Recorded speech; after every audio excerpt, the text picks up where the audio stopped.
Hey, Rosie, welcome to the Empowered Coach podcast. Lovely to have you on. Um, would love to know a bit about you, Rosie, and your coaching business and kind of what you're up to at the moment. Well, thanks for having me on. So yeah, my coaching business is quite a newish thing. I just did my level three a couple of weeks ago. I actually did it because I went down my own journey in the gym to get fit and noticed how hard it is if you have a disability. So I decided to do my qualification and help other people that have disabilities.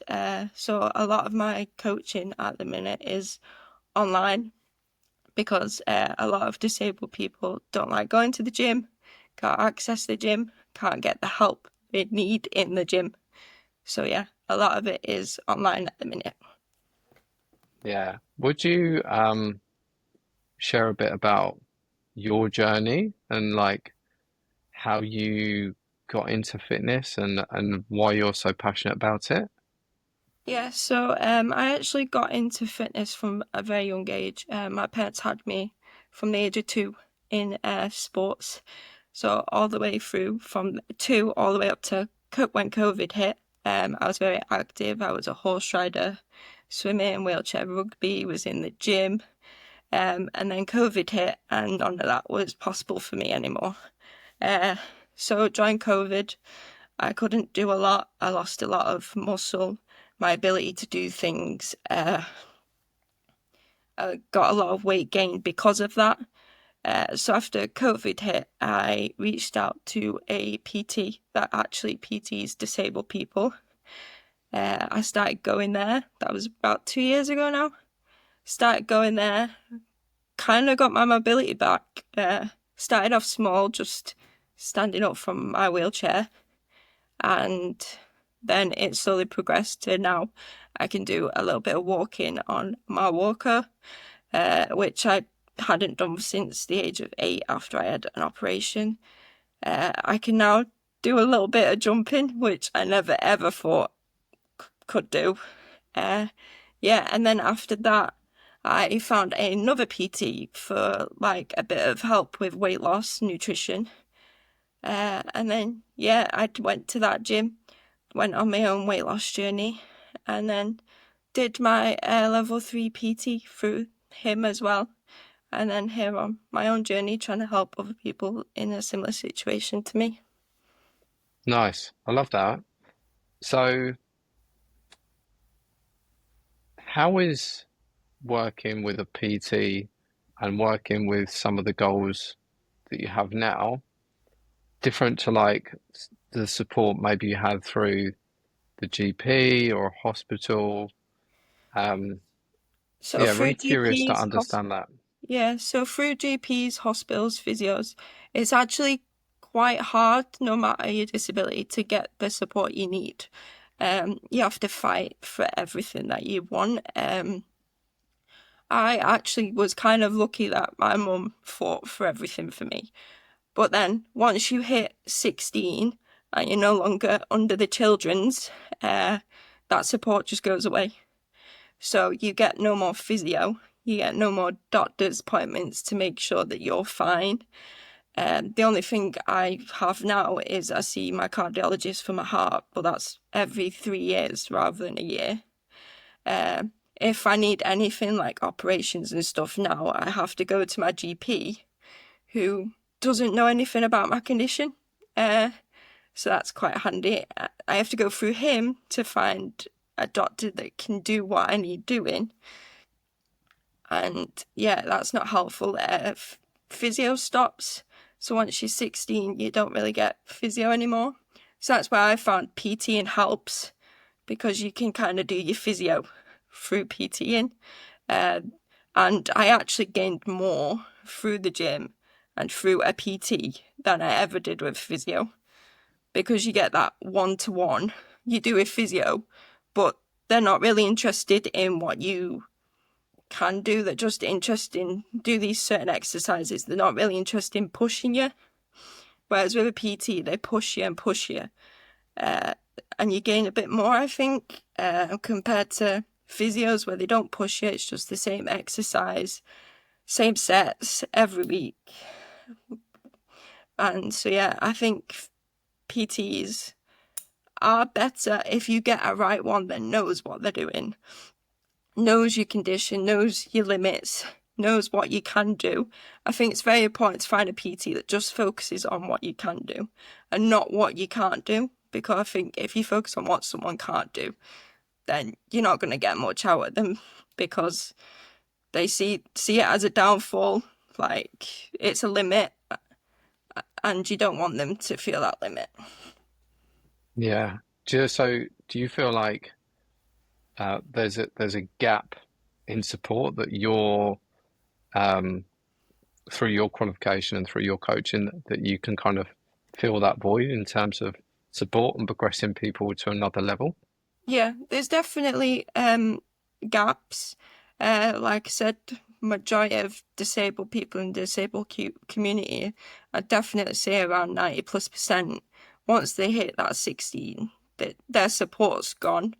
Uh, and it's very hard to carry on doing that them things on your own, especially because some of the exercises actually you need help to do them, and if you've not got that support there, then you're not going to get anything. As well, I found that through because before I did PT and I trained as a teacher, PE teacher, so I've gone through it all. I worked with kids in a special needs school, and the amount of support that you see families fighting for that child trying to fight as well if they have a voice is very hard. Uh, and yeah, they just need that support, which I know I can give, and I know all PTs out there can give if they're given the right knowledge and support about all the different disabilities. You don't even need to know about the disability. You just need to actually have that conversation with them as an actual human being and actually just sit down with them and ask what can you do? Uh, and yeah, take it from there. Yeah. What's the kind of the perfect um, person that you can help? Like where are they in their journey and where might you be able to take them? So at the minute, I actually have a couple of clients online that I talk to, training. Some of them are at the very, very beginning. I have one client who's severely autistic. They won't go in a gym, not because they can't use it. They don't like the environment. They don't feel like they belong. But they can smash it out of the park out of a gym. They do no less than 12K steps a day, which you can do. Uh, they wanted nutrition plan as well because they wanted to learn a little bit about that, but their food habits are the same, and that's due to their autism. And they also struggle to sort of track. So I write down how many, like, say they want sausage and stuff. I write down how many sausages to have rather than them have to work out their calories, kind of. Um, I have another client who's kind of where I was before COVID, quite an elite athlete, but just wants that extra support that their coaches in their sport can't really give via gym. So they wanted some sort of like exercises to in their gym that their coaches haven't really thought about because their coaches only really know how to teach you the sport that you do. So she's a swimmer like me. Uh, so yeah, I do her gym based exercises for her workouts, while her coaches obviously focus on what she does in the pool. Yeah, got it. Now, obviously, there's lots of limitations with commercial gyms, you know, with the environment, like you say, you know, the Mhm. noise, the disruption, the accessibility, um, you know, the machines. What would you say to, or where could someone start? Like if they're thinking about making some positive changes, where's a good place for them to start if they're they're feeling completely overwhelmed about the thought of a busy gym? The best place to start, I always say, and what I do with my clients is home workouts. Do a home workout.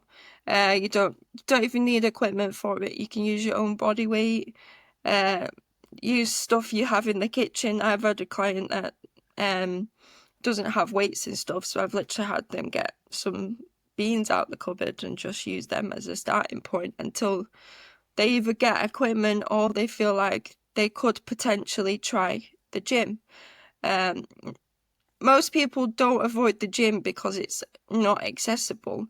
Some gyms are actually accessible, like you can get in, and some of the equipment obviously they can't use, but some they can, and some it's just thinking out the box. Like I can't use the rowing machine because of my wheelchair, but I actually do use the rowing machine because I just, rather than sit on it, I sit at the end of my wheelchair and pull it. So it's just simple adaptations like that. Um, a lot avoid it as well because they can't get the help off the staff. The staff I don't always think are being rude and not wanting to support it. It's because they don't know how, but then they're also scared to maybe offend the person by asking. But that person actually just wants you to ask. If you ask, they're not going to be offended. They know that you want them to help. Yeah. Did you, just curious with your level three qualification that you did, was there much in there with adaptation, for exercises to help, PTs feel more confident in those scenarios? Not really. In your level three, you don't actually cover disabilities. You just cover basically an able-bodied person, the Mm. different exercises you can do, how you can push a person to gain like their goals, whatever they come to you, how can you get them to their goal? I know there is qualifications that you can do after your level three that teach you how to work with disabled people. But even then, when I've spoke to PTs like my PT who did it, who works with disabled people day in, day out, that actually didn't really give them the knowledge on how to push that person. Mm. Every person is different, whether they've got the same disability or not. Their ability is different. The way they do things is different. So you have to, it's more of a learning on the spot kind of thing. And it is dead, I say it's dead easy, but it is easy to learn if you take the time and the patience to just listen to that person. It is the easiest thing you can do. Um, I personally think you learn more from people that have a limitation than you do off your general person that's wanting to come to you to just get fit, lose a bit of weight, get strong. I think you learn more. Like clients that I've seen in the gym that I go to that my PT works with, he has people that just go in there just to learn how to pick up a cup so they can, give themselves a drink, just feed themselves, everyday task, learning how to hoover. Going to the gym doesn't always necessarily mean to get strong, get fitter, lose a bit of weight. It's gaining a bit of independence, does your day-to-day tasks. So yeah, I definitely think you learn a lot more. And no matter how many qualifications you get, you're never going to learn until you're working with a person, because the best way to learn is through them. Yeah, 100%. And of course, lived experience from yourself as well just adds another level of understanding, I think, as well. Yeah. And the power How of was, sport is just very strong. Like when I was little, I was told I'd never talk, never walk, never sit. And I did. I struggled to sit up like I am now. I couldn't do this 10 plus years ago. Once I started horse riding, after a good year or so, my core kind of kicked in and I could sit up. Before that, I had straps to keep me up. I couldn't sit on the horse straight, my head was on the neck.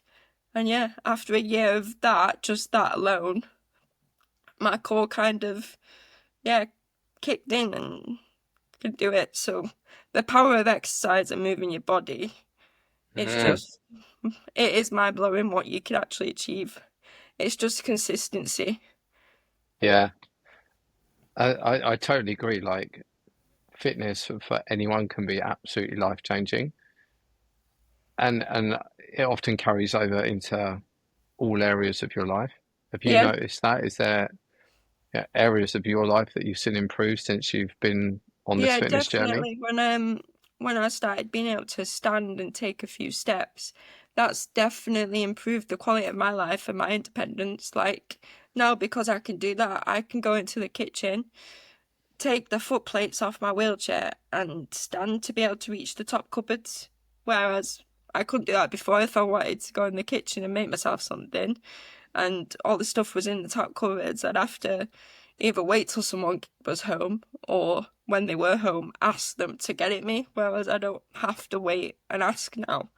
I can just go in and do it. Yeah, love that. If someone is watching this and they're thinking about, or maybe they've been thinking for a while about how they can get fitter, what's the best way to reach out to you and have a conversation about it? So the best way to contact me is through my social medias. My social media, I have an email as well. So my social media is No Limits with Rosie.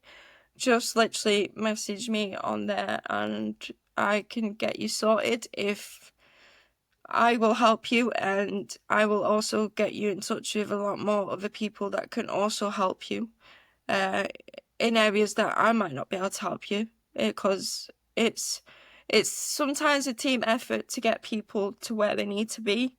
Um, so yeah, reach out and I'll help you get started straight away. Love that. I'll put your contact details in the show notes below. What's your kind of um, overriding mission that like or vision that really drives you? Like where would what impact and where would you like your coaching business to be in like 20 years time? So I want to be eventually able to work with gyms all around the UK and maybe abroad one day, show them how easily it is to make your gym accessible. In this day and age, everywhere should be accessible. Uh, it shouldn't be, we shouldn't have to fight for it. And this about it being human rights, it's a human right, but most places don't actually have to be accessible depending on the grading of the buildings, which is, yeah, I have no words for that. But yeah, every gym's accessible. The equipment is really easy to make accessible. There's different ways you can use it. Like I said, with a rower, you don't have to physically sit on that rower to use it. Uh, yeah, and just make people more aware that someone with a disability is more than capable of doing things. Some are even more capable of doing more things than able-bodied people. And I think that's what a lot of people don't actually see. I think they see the disability before they actually see the person. Yeah, But yeah, if you actually just stopped, think, talk to them, and actually look at that person rather than their disability, you'd see that they're a lot more capable than what you actually realise. 100%. With your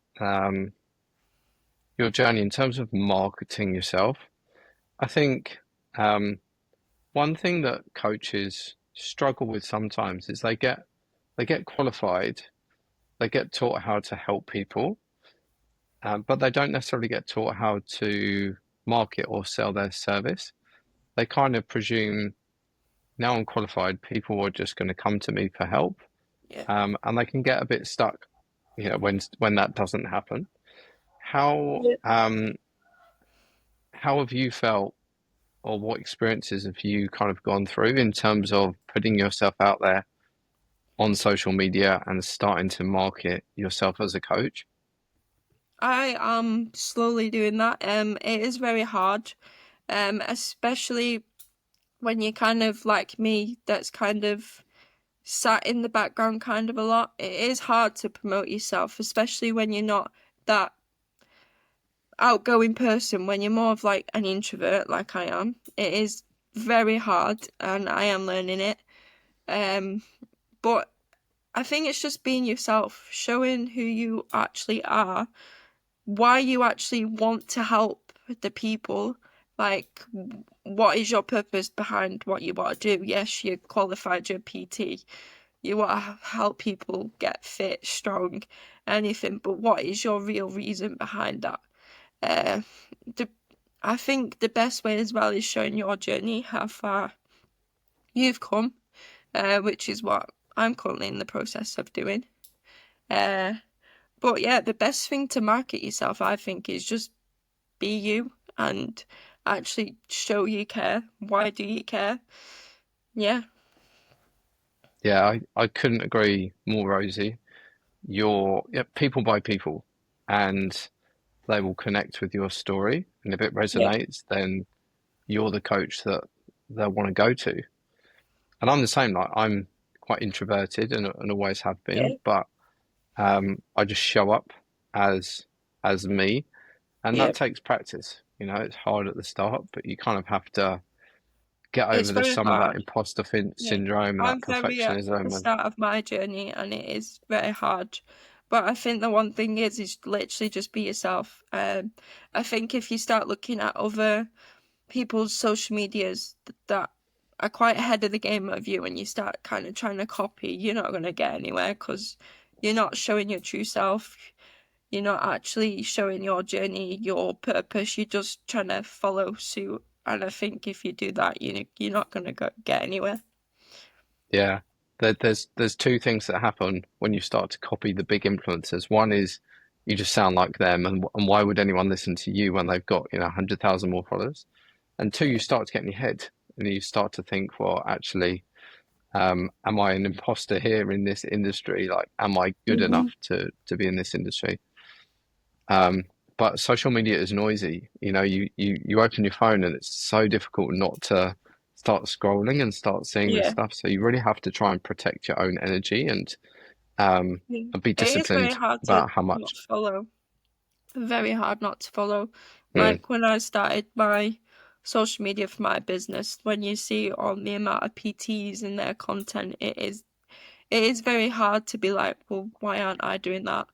Um, but you got to remember you're not them, and what you're offering and your purpose isn't what they are offering. And I think that's the one thing you need to remember. What they offer and what they do is not you. yeah, you've got a really unique skill set, and you can help a unique set of people, and you can do it a lot better than a lot of Yeah. other coaches. Um, you just need to keep spreading your message, keep showing up, keep posting. We obviously connected, through social media, and I saw your page and I was inspired by it, and that's the reason I invited you onto the podcast. So I'm Thank you. sure there'll be others that uh, are the same, right? They follow you and inspired by you. So I think, um, yeah, just keep showing up, keep being you. Um, and people, if they resonate, will want to work with you. Yeah, hopefully. Yeah. Um, thanks so much for your time today, Rosie. Yeah. I'll put your links in the show notes. If Thank you. anyone feels like they need help, they just want to have a conversation, they can reach out to you. And best of luck with your business. Thank you. Thank you for having me. Take take care. Bye. Bye.